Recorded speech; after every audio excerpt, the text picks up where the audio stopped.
We're here at the Two Rivers, and the Two Rivers is an iconic building. It houses the largest mall in East and Central Africa with over 68,000 square meters of space and over 200 shops with a combination of both local and international brands. We're excited to be here celebrating what has been a very remarkable 10-year reign of James Mworia as a CEO of the Centum Group. My name is Pius Mushiri-Mugo, the Managing Director of Nabo Capital, and you're watching Invest in Africa. Thomas Omondi, welcome to the show. Thank you very much, Pius. Asante sana. Yes. And Thomas, what exactly do you do at the Centum Group? I'm currently the Managing Director for Centum Business Solutions. Yes. And in turn, the Group Chief Operating Officer. Okay. Yes. So those are two huge roles. What exactly do those roles indicate? What exactly do you do?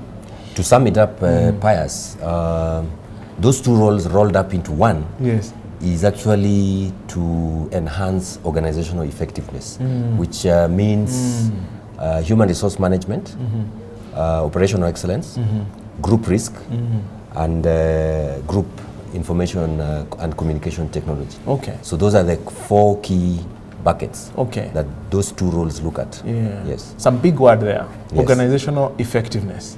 Correct. Just help us to demystify why organizational effectiveness and why now? If you look at most organizations will craft what we call strategy. And that is really the what.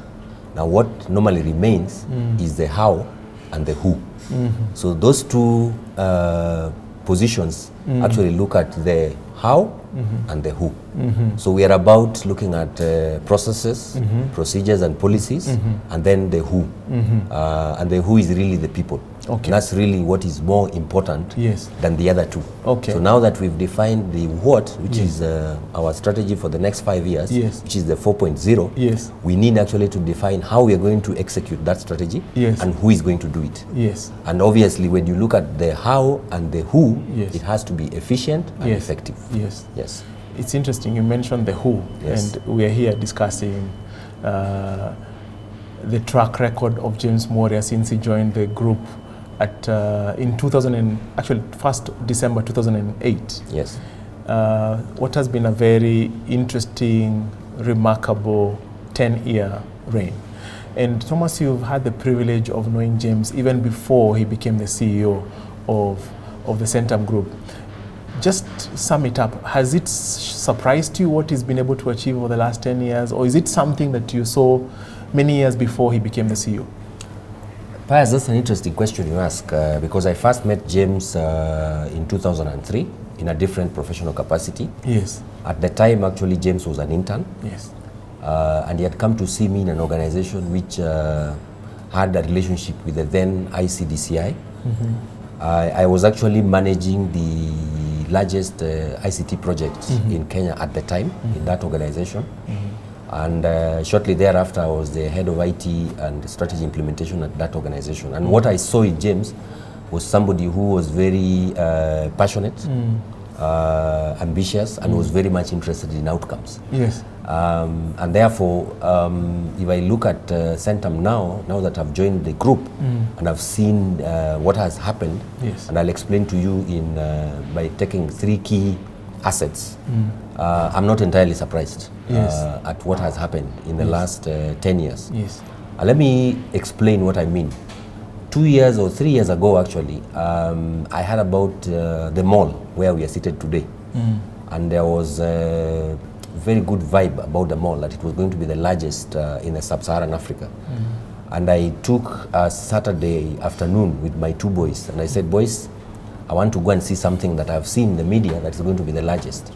And when I passed through here, the Limuru Road, and I saw the activity that was happening, I had no doubt that that was actually going to be the largest mall in sub-Saharan Africa. Shortly thereafter, I also heard about Palmarina, and I heard that it was more than 400 acres of land which would actually translate into a mini city around Entebbe. And when I saw the pictorials, and I'm familiar about the region because I come from the Lake region, again I was not entirely surprised. And when I joined the group, I had the occasion to go to our development, which is the Vipingo Development Limited, down at the coast. And for anyone to understand what can come out of that place, you actually have to look at the big picture and just imagine that you could create a new city in these 10,000 acres. And walking around there with Ken Baye, who is the managing director of Vipingo Development Limited, I mean, and looking at what I would call the big picture from a 4.0 strategy point of view, I mean, it's amazing that one individual could have thought about buying 10,000 acres of sisal and having the big picture to make it a city. Yes. I mean, it's amazing and it's wonderful. So to answer your question, Piers, I'm not surprised at all at what James has been able to achieve. And remember, I talked about somebody with passion, somebody with drive, and somebody looking at outcomes. So I'm not entirely surprised. Yes. So it's interesting, the 3 projects that you've mentioned. Yes. The common word in the 3 of them is big. Yes. And here, Thomas is also talking about organizational effectiveness. Correct. So how do you bring these 2 together? You asked me about, you mentioned the word big. Yes. And we talked about the 3 projects. Yes. Remember, our tagline is creating tangible wealth. Yes. And you asked me about organizational effectiveness. Yes. You see, you can have a very big dream, but unless you put actions and your mind to it, it will just be a big dream. And therefore, if you look at these 3 assets, for anyone to have thought about these 3 assets, they must have been thinking big. And they must have put a lot of action and effort behind that dream for that dream to actualize. So for me, organizational effectiveness speaks to these 3 projects because number one, remember, this mall, for example, we have managed to deliver the mall itself, but there's still a lot to be done. Yes. We still need to have, remember you talked about 68,000 square meters of space that needs to be occupied, not only now, but on an ongoing basis.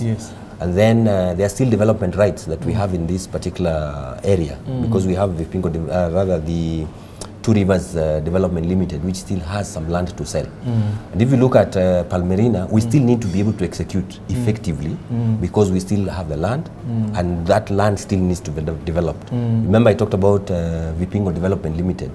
We've just started. We've broken ground on the ridge, or rather Awali, and we'll be breaking ground on the ridge very soon. And to create a city, there's still a lot of work that needs to be done.